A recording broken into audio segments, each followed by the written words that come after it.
Guten Tag.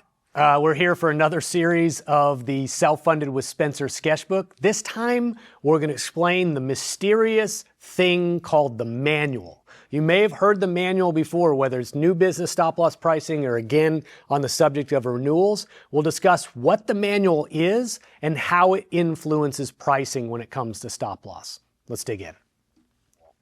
And I have to go ahead and say in advance, I didn't know what to draw as an illustration, so I drew a book that looks like a manual. You know, obviously you think if you have a manual, it's something you refer to in booklet form, so here's your manual for today's purposes. But what is the manual? The manual effectively provides a basis for stop-loss pricing. It is going to be the starting point for any underwriter to table an offer to cover a group for stop-loss insurance.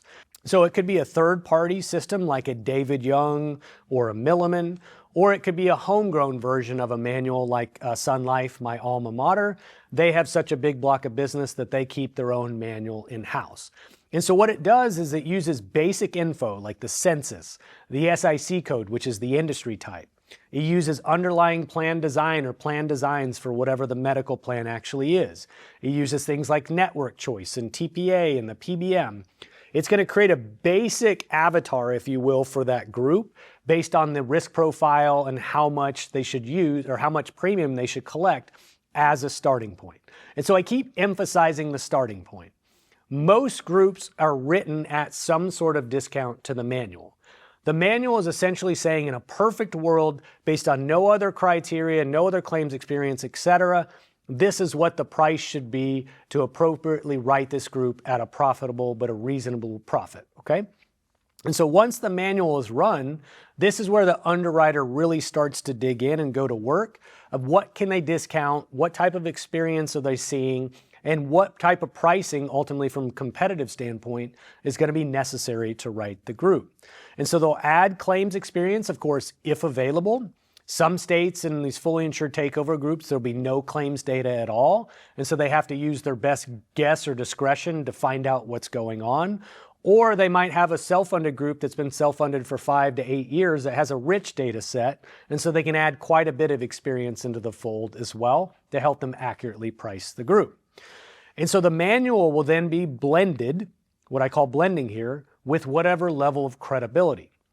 So if the manual is a starting point, they will also say, well, how much credibility does this group have? I mentioned earlier a self-funded group with 5 years of experience and maybe 1,000 lives. That's going to be a very credible group, which means it's going to be weighted less towards the manual and more towards the group's actual experience. The inverse is also true. If you have a fully insured group with 40 lives that, doesn't have any claims data because the state doesn't require the carrier to release it, that group is going to be almost 100% weighted towards the manual because they really have no credibility at all. And so the underwriter will start blending those two things together, whatever the ratio is, and then they'll also have discretion. And so what I mean by discretion is they often have a certain amount of subjective room to discount the pricing in order to get it to a point that they could actually sell it.